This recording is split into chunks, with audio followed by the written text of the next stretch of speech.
Welcome students in the next lecture of measurement. कल आप लोग को अपलोड किया गया था स्टडी मटेरियल में नोट्स बुक आपका अपलोड किया गया था मेजरमेंट का। तो उसमें सारा एक बार आप देख लेंगे कि क्या क्या पढ़ाई हो रहा था, क्या क्या पढ़ाया गया, और अब उसका सॉल्यूशन किया जा रहा है। मतलब उसका जो एक्सरसाइज है उसका सॉल्यूशन किया जा रहा है। तो एक्सरसाइज भी उसमें सारा पीडीएफ बना के डाला गया है, पूरा फर्स्ट चैप्टर। तो उसका अब एक्सरसाइज सॉल्यूशन होगा। तो सबसे पहले हम लोग वर्क आउट एग्जाम्पल में तीसरा नंबर क्वेश्चन देखते हैं। तीसरा number question third number question में है, calculate the volume of a cube of side 2 centimetre in cubic centimetre, express the answer in cubic metre. कहता है कि एक क्यूब है। क्यूब आप लोग जानते होंगे कि जिसका क्यूब एक 3 डायमेंशनल फिगर है जिसके सारे साइड्स बराबर होते हैं, एंगल 90 डिग्री होता है। तो इसका जो साइड है वो 2 सेंटीमीटर है। तो हम लोग पढ़े volume of a cube, volume of a cube बराबर साइड का क्यूब। तो साइड का क्यूब यानी 2 सेंटीमीटर का क्यूब। तो 2 सेंटीमीटर का क्यूब यानी 8 सेंटीमीटर क्यूब, यानी ये 8 क्यूबिक सेंटीमीटर हो गया। सी का मतलब होता है क्यूबिक सेंटीमीटर। लेकिन कहता है कि इसको एक्सप्रेस कीजिए मीटर क्यूब में।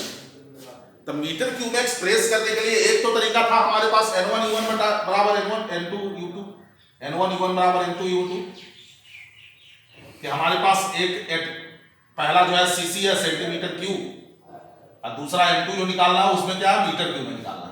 कहता है कि express the answer in cubic metre, यानी मीटर क्यूब में निकालना है।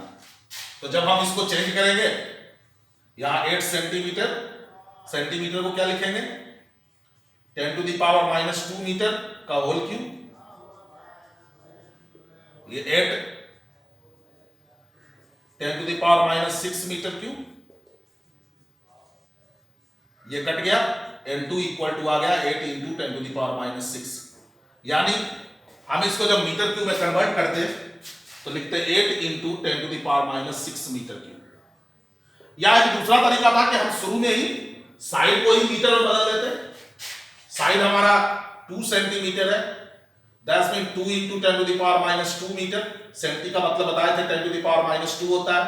अब हम लोग वॉल्यूम निकालते हैं तो वॉल्यूम बराबर ये साइड का क्यू हो जाता, तो 2 into 10 to the power -2 metre का होल क्यू होता, यानी ये 8 into 10 to the power -6 metre cube हो जाता।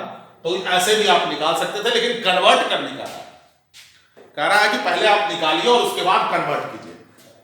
आंसर नहीं पूछ रहा मीटर क्यूब में, तो कन्वर्ट करके दिखाना पड़ेगा। तो कन्वर्ट करके इस तरह से दिखाएंगे हम लोग। तो ये जो है वर्क आउट एग्जाम्पल का तीसरा नंबर था। उसके बाद जो नेक्स्ट एग्जाम्पल है ये 3 नंबर था। नेक्स्ट जो है 4 नंबर, उसमें ग्रेविटेशनल कांस्टेंट की बात कर रहा है।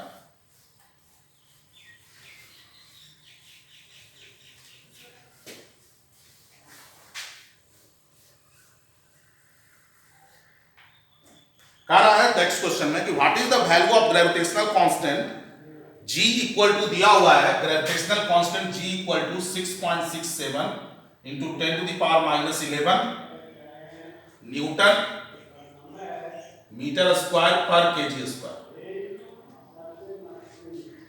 इन सीजीएस यूनिट।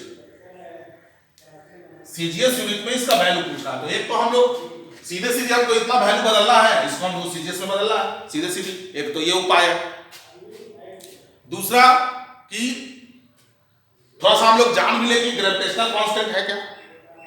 तो ये आगे हम लोग ग्रेविटेशन नाम के चैप्टर में इसके बारे में पढ़ेंगे। ग्रेविटेशन में हम लोग यूनिवर्सल लॉ ऑफ ग्रेविटेशन पढ़ेंगे, न्यूटन का। न्यूटन दिए थे universal law of gravitation. Universal law of gravitation है क्या, तो कहता है पूरे यूनिवर्स में कोई भी 2 ऑब्जेक्ट जिसमें मास हो, यानी वैसा कोई भी 2 ऑब्जेक्ट जिसमें मास होना चाहिए, ये क्राइटेरिया है। यानी इस पूरे यूनिवर्स में कोई भी 2 मास एक दूसरे को अट्रैक्ट करते हैं, एक दूसरे को अट्रैक्ट करते हैं, इसको ग्रेविटेशनल फोर्स ऑफ अट्रैक्शन कहा जाता है। और ये जो अट्रैक्ट करते हैं तो एक फोर्स से अट्रैक्ट करते हैं जिसको ग्रेविटेशनल फोर्स कहा जाता है या ग्रेविटेशनल फोर्स ऑफ अट्रैक्शन कहा जाता है। ये जो ग्रेविटेशनल फोर्स ऑफ अट्रैक्शन होता है वो इनके मास के प्रोडक्ट के डायरेक्टली प्रोपोर्शनल होता है और इनके बीच का जो सेपरेशन होता है उनके स्क्वायर के इनवर्सली प्रोपोर्शनल होता है। और जब हम इसको कंबाइन करते हैं तो ऊपर वाला को ऊपर लिखते हैं और नीचे वाला को नीचे लिखते हैं। और आप जानते हैं कि डायरेक्टली प्रोपोर्शन का साइन हटाते हैं तो एक कांस्टेंट देते हैं यहाँ पे, और यही कांस्टेंट का नाम है यहाँ यूनिवर्सल ग्रेविटेशनल कांस्टेंट जी, जिसका ये वैल्यू दिया हुआ है। यहाँ जो यूनिट आया है जी का, तो जी का यूनिट यहाँ से लाया गया है। जी बराबर निकालेंगे तो ये फार स्क्वायर ऊपर जाएगा, m1 m2 नीचे आएगा। तो ये फोर्स का न्यूटन मीटर, ई मीटर का स्क्वायर और इसका केजी का स्क्वायर, केजी गुना केजी, केजी का स्क्वायर। तो इस तरह से ये आया है। तो हम लोग इसको ग्रेविटेशन नाम के चैप्टर में पढ़ेंगे। हम तो आपको बताए थे कि इस चैप्टर में पूरा फिजिक्स का इस्तेमाल हो रहा है। तो अगर मान लीजिए कि हमको नहीं भी पता है, हमको तो यूनिट दिया हुआ है ना, उसको कन्वर्ट करना है।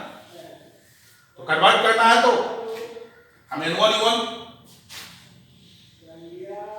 बराबर n2 u2 करेंगे।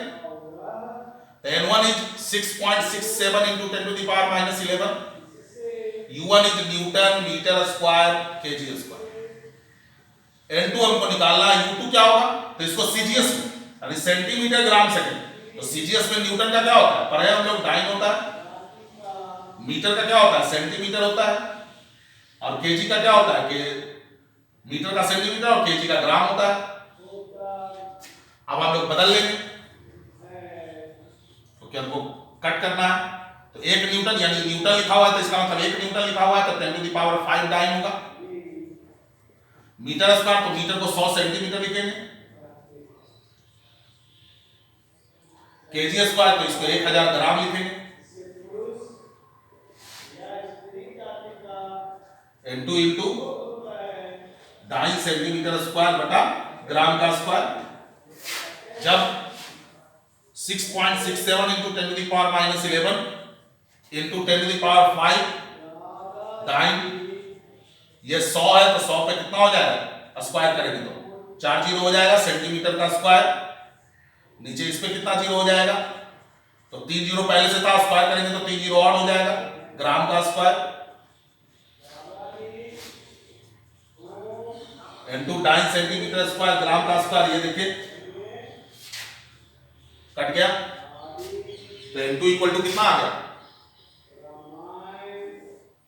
तो n2 इक्वल टू आ गया, ये 4 जीरो से 4 जीरो काट दीजिए।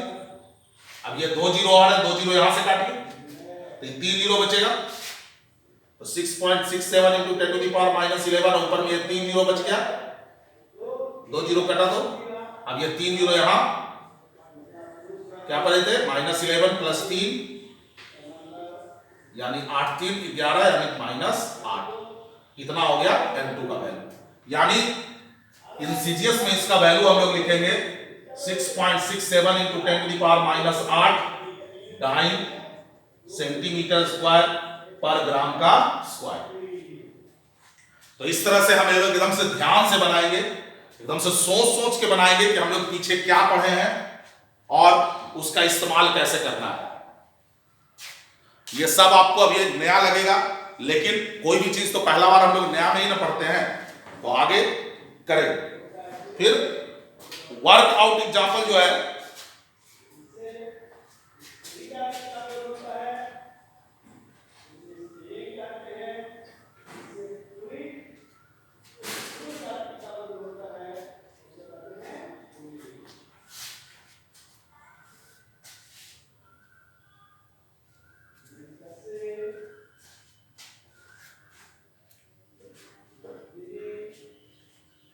आपके बुक में जो है इस 4 नंबर क्वेश्चन का आंसर गलत कर दिया है, आंसर में मिस्टेक्स है, इसको अन्यथा नहीं लीजिएगा। 10 to the power 6 नीचे लिखा है, उसको ऊपर ले जाकर -6 नहीं लिखा, तो आप पकड़ लीजिएगा कि गलती कहां किया हुआ है। उसके बाद 5 नंबर में आते हैं, ये सही है, आपके बुक का सॉल्यूशन गलत है।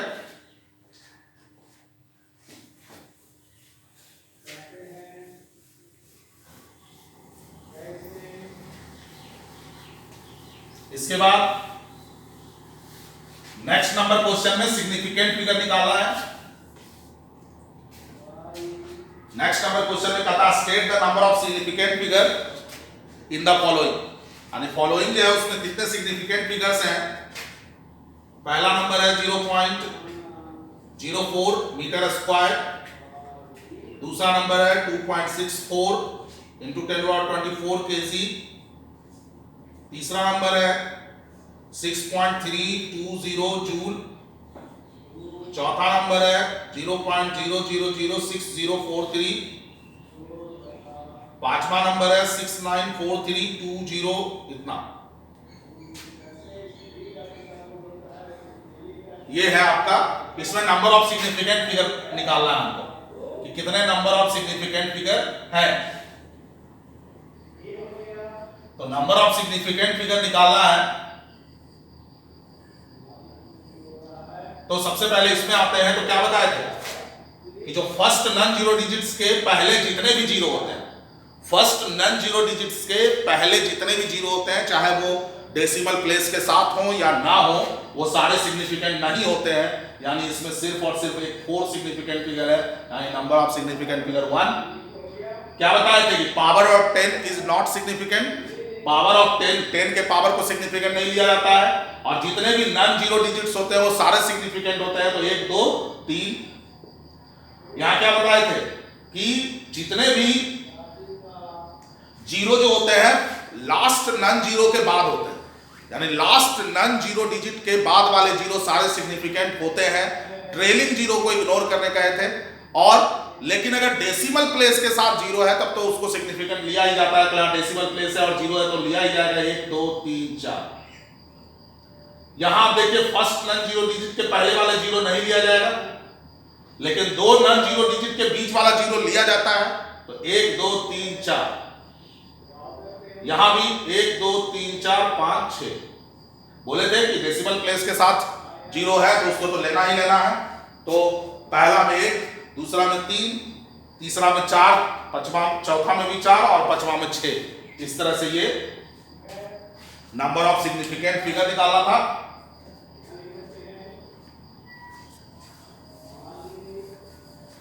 ये हुआ वर्कआउट एग्जाम्पल।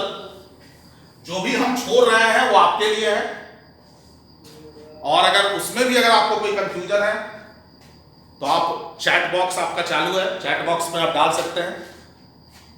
चैट बॉक्स में डाल के नंबर छोड़ दीजिएगा कि ये वाला नंबर भी बताइए, तो उसको आप बताएंगे। उसके बाद आते हैं साइंटिफिक फॉर्म, हम लोग पढ़ते हैं साइंटिफिक नोटेशन। तो ये अब एक्सरसाइज में आ गए, इसमें 8वां नंबर क्वेश्चन है, 8वां नंबर का दूसरा एंड तीसरा, इसको साइंटिफिक फॉर्म में लिखने का है। साइंटिफिक फॉर्म में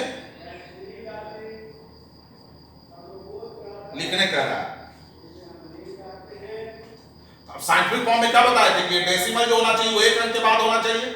तो 1 अंक के बाद डेसिमल ले जाएंगे, तो 1 अंक बाद डेसिमल ले जाएंगे। तो बोले थे कि जब इधर डेसिमल ले जाएंगे और इधर ले जाएंगे, इधर डेसिमल ले जाएंगे तो उतना 10 to the power minus power बढ़ता जाएगा।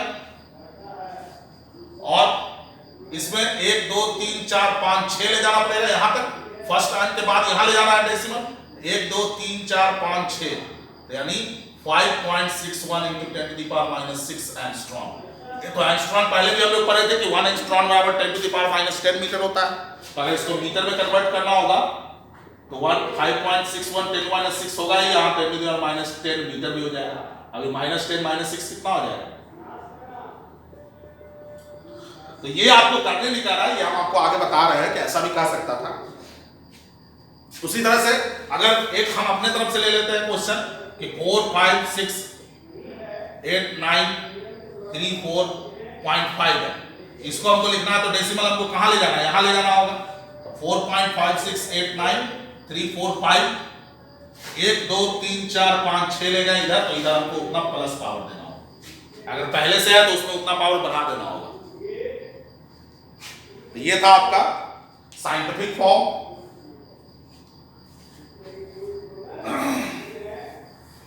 इसमें अब 13 नंबर क्वेश्चन आते हैं हम लोग।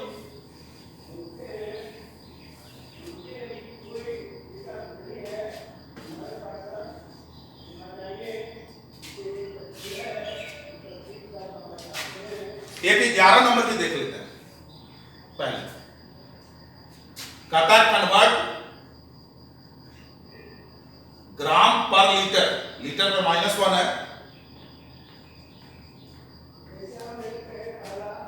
इंटू केजी पर मीटर क्यूब। तब यहां पर देखिए कन्वर्ट ग्राम लीटर इंटू केजी, तो ग्राम लीटर के आगे कुछ लिखा हुआ नहीं है, तो हम अपने पहला चीज तो यही डिस्टर्बेंस है कि कुछ नहीं लिखा हुआ है, तो सबसे पहले कुछ नहीं लिखा हुआ है तो हम 1 मानेंगे। जैसे x सिर्फ लिखा हुआ है तो इसका मतलब 1x, तो इसका मतलब है कि ग्राम पर लीटर को कन्वर्ट करने का रहा तो 1 ग्राम पर लीटर को कन्वर्ट करने का, इसमें तो केजी पर मीटर क्यूब। अब आता है बात, तो हमारा n1 u1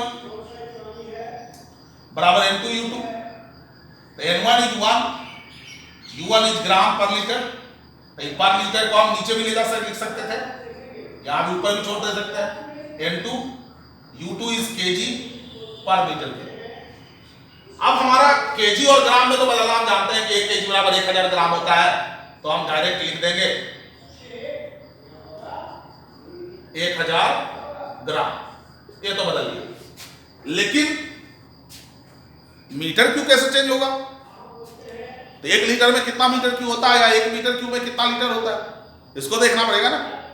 तो इसके लिए आपको हम बताए थे जब बना रहे थे तो कि 1 लीटर हम लोग कहते हैं डेसीमीटर क्यूब को, और डेसीमीटर क्यूब मतलब 10 टू द पावर -1 मीटर का क्यूब, यानी 1 लीटर में 10 to the power -3 metre cube. या आप ऐसे बोल सकते हैं कि 1 मीटर क्यूब में 1000 लीटर होता है, और 1 लीटर में 1000 सीसी या सेंटीमीटर क्यूब होता है, ऐसे आप रख सकते हैं। या यहां आप डायरेक्ट कह सकते हैं कि 10 टू द पावर 6 सीसी होता है, यानी सेंटीमीटर क्यूब। तो अब आप इसको बदल सकते हैं कि 1 ग्राम रहने दिए, उधर बदले हैं ग्राम को, और हम लीटर को इधर बदल देते हैं। 1 ग्राम लीटर पे -q, यानी लीटर बराबर पड़े 10 to the power -3 metre cube, अब पूरे पे माइनस है, तो 1 ग्राम 10 टू द पावर -3 क्या हो गया, +3 हो गया। अब मीटर पे -3 गुना -3 कितना हो गया, -3 हो गया। 1000 ग्राम मीटर पे -3 कैंसिल। अब n2 इक्वल हमको निकालना है, ग्राम से ग्राम भी कैंसिल, n2 निकालना है, 10 टू द पावर 3 बटा नीचे 1000, 10 टू द पावर 3 का भी मतलब क्या होता है, 1000 ही ना, यानी ये कट गया, यानी कितना आंसर आया, यानी 1 ग्राम पर लीटर बराबर 1 केजी पर मीटर क्यूब ही होगा। ये एक तरह से किसका यूनिट है, तो डेंसिटी का यूनिट है। तो डेंसिटी का यूनिट होता है, मतलब डेंसिटी बराबर क्या पढ़े थे, मास बटा वॉल्यूम। तो मास हो गया केजी, वॉल्यूम हो गया पर मीटर क्यूब। यानी अगर किसी चीज का डेंसिटी 1 है, इसका मतलब है कि उसका 1 मीटर क्यूब वॉल्यूम का मास कितना होगा, 1 केजी होगा। तो यानी इसका मतलब है कि किसी सबस्टेंस का अगर डेंसिटी 1 ग्राम पर लीटर है, तो यानी 1 लीटर उसका सबस्टेंस हम 1 लीटर लेंगे तो उसका मास 1 ग्राम आएगा। तो अगर उसका 1 मीटर क्यूब ही लेंगे तो उसका जो मास आएगा वो 1 केजी आएगा। इस तरह से है, मतलब इसमें 1 ग्राम पर लीटर बराबर रह गया 1 केजी पर मीटर क्यूब। तो ऐसे हम बदलेंगे, जो चीज बताया गया थ्योरी में एकदम से वैसे वैसे इस्तेमाल करेंगे बारी बारी से।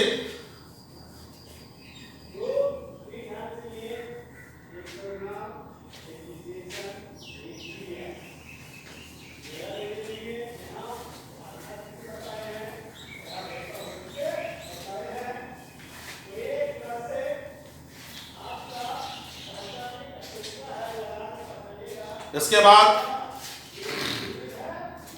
अब हम लोग 13 नंबर देखते हैं। 13 नंबर देखते हैं।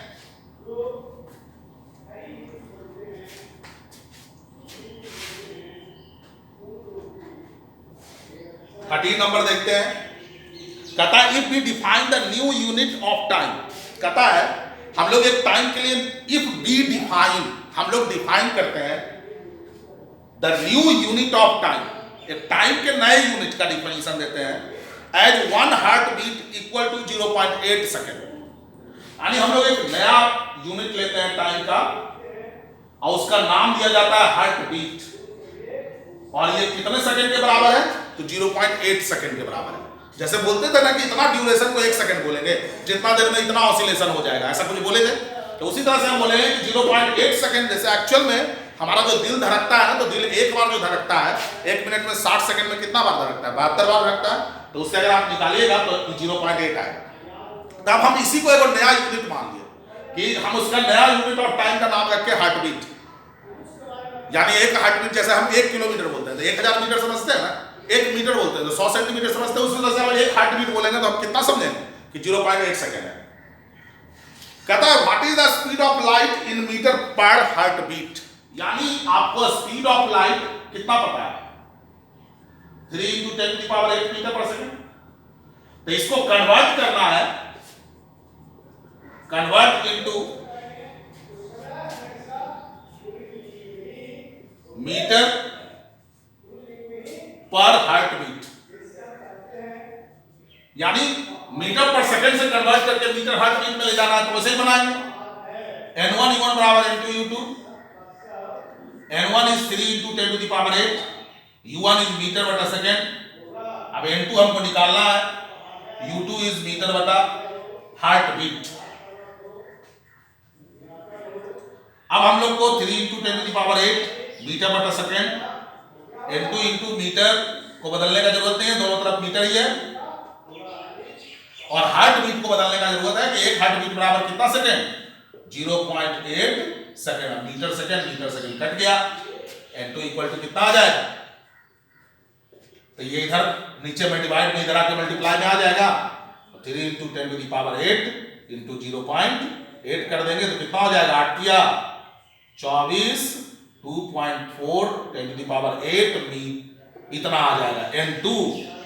इतना N2 आ जाएगा, यानी उतना ही नहीं छोड़ेंगे, लिखेंगे ना।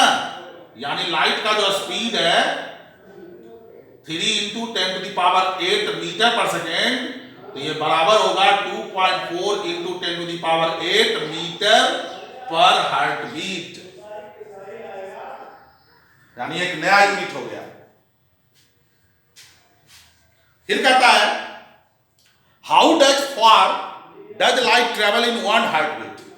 कहता है कि हाउ फार, कितना ज्यादा दूरी डज लाइट ट्रेवल, कितना ज्यादा दूर लाइट जाएगा इन 1 हार्ट बीट, यानी एक हार्ट बीट के दौरान। तो सिंपली तो डिस्टेंस बराबर चक्कर है, डिस्टेंस बराबर स्पीड इनटू टाइम। स्पीड हो जाएगा लाइट का 3 × 10⁸ मीटर पर सेकेंड। अब हार्ट टाइम को हार्ट बीट में रखना है तो इसको भी हार्ट बीट में रखेंगे, तो ऐसे भी बना सकते थे 2.4 × 10⁸ metre per heart beat into time 1 heart beat. ये हार्ट बीट कट जाएगा, आंसर कितना आएगा? 2.4 × 10⁸ मीटर। या आप ऐसे बना सकते थे distance equal to speed into time, speed into time. Speed 3 × 10⁸ metre per second, time 1 heart beat है, लेकिन 1 हार्ट बीट ये तो दूसरा यूनिट है ना। हम कोई भी कैलकुलेशन करते हैं तो उसमें यूनिट सेम होना चाहिए, तो इसको हमको कन्वर्ट करना होगा ना सेम यूनिट में, यानी हमको इसको सेकंड में कन्वर्ट करना होगा, यानी हमको लिखना होगा यहाँ पर कितना सेकंड को बोलते हैं हार्ट बीट, तो 0.8 सेकंड को। सेकंड कटा गया, 8 × 24 वही आ जाएगा 2.4 × 10⁸ मीटर। 0.8 में 3 से मल्टीप्लाई कीजिएगा तो कितना है? 8 × 24 है, एक बार डेसिमल लीजिएगा तो 2.4।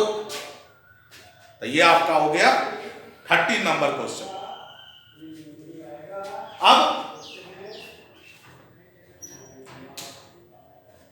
जो है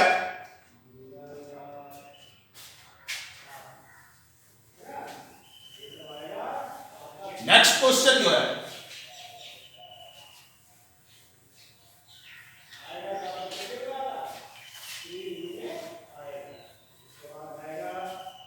वो 14 नंबर क्वेश्चन कहता है express the speed of light in metre per pico second, यानी स्पीड ऑफ लाइट जो बदलना है 3 × 10⁸ मीटर पर सेकेंड को, इसको कन्वर्ट इनटू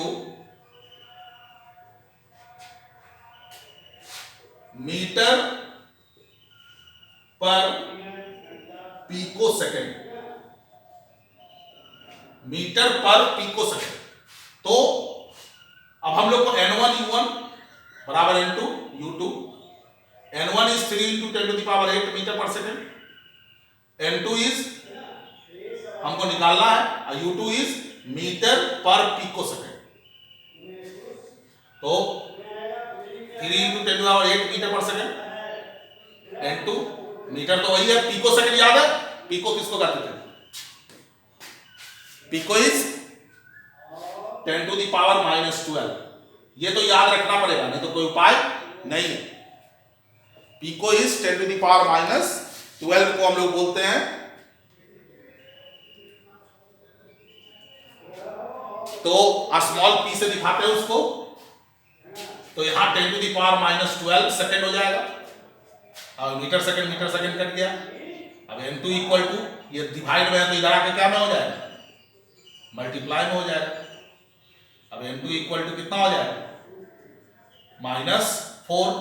अब N2 -4 यानी स्पीड ऑफ लाइट जो था 3 into 10 to the power 8 metre per second, वो अगर पिको सेकेंड वाला टर्म में लिखना होगा तो 3 into 10 to the power -4 metre per pico second.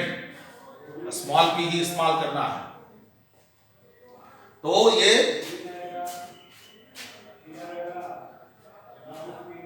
ये जो है आपका, इसी तरह से ये आगे बढ़ेगा आपका सॉल्यूशन।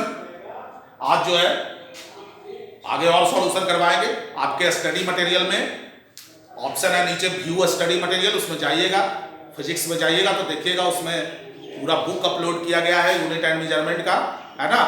वो बुक आप एक बार देखेंगे, पढ़ने का जरूरत नहीं है, एक बार देख लेंगे कि ये सब पढ़ाई हुआ है।